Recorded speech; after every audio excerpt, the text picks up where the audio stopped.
1, il est 6h54. La question santé avec Thomas Soto. Dans 12 jours, le 31 décembre, porté par l'ambiance, nous allons prendre des bonnes résolutions. Jean-François Lemoine, est-ce que c'est la bonne période pour prendre des résolutions ? On est fatigué, on a plutôt envie de s'amuser que d'être raisonnable, non ?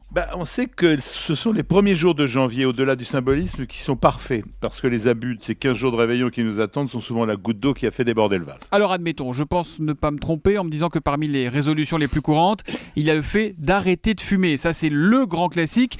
Mais bon, est-ce qu'en la matière, vouloir, c'est vraiment pouvoir, docteur ? Eh bien non Thomas, on vient de le prouver. Des chercheurs de l'Institut Pasteur du CNRS et de l'Université Pierre-Marie Curie pensent que l'explication passe par la génétique et le circuit de récompense dans le cerveau. Le circuit de la récompense dans le cerveau, là, j'ai besoin que vous nous expliquiez un tout petit peu. Eh bien, il y a dans notre cerveau un espèce de circuit qui s'active dès que quelque chose nous fait plaisir, une sucrerie, un achat ou encore, par exemple, faire l'amour.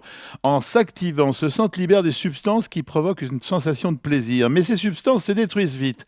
Par contre, la nicotine et toutes les autres composants du tabac vont maintenir constante la sécrétion de ces substances de la satisfaction et donc amener la recherche en permanence de cet état. Comme si ça se bloquait, en fait. Voilà, elle s'explique le côté antidépresseur des cigarettes que beaucoup ne voulaient pas reconnaître, mais également aussi les échecs du sevrage. Notre cerveau nous réclame en permanence une petite récompense, un petit sucre, entre guillemets, et c'est donc ça qu'on appelle la dépendance, c'est ça ? Vous résumez ça parfaitement bien, sauf que c'est pas un petit sucre dont on a besoin.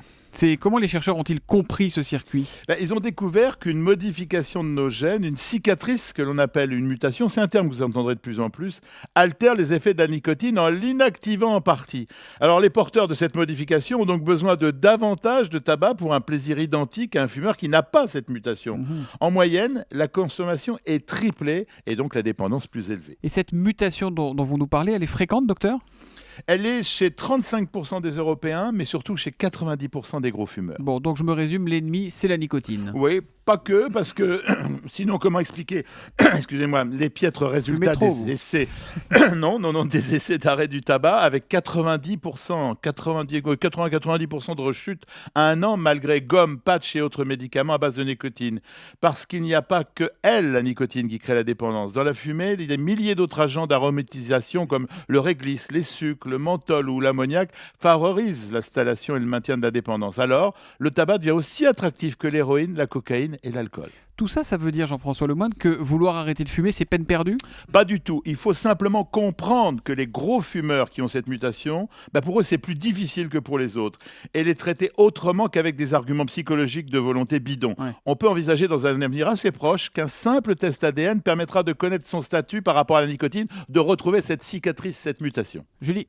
Oui, alors on a parlé de ce circuit de récompense dans le cerveau. Est-ce que l'âge entre en jeu dans ce circuit ? Oui, chez les jeunes, ce mécanisme de satisfaction s'inscrit encore plus profondément dans le cerveau, car il correspond aux premières expériences agréables. En effet, c'est entre 15 et 25 ans que le circuit de la récompense est le plus en éveil, le plus sensible et donc le plus fragile.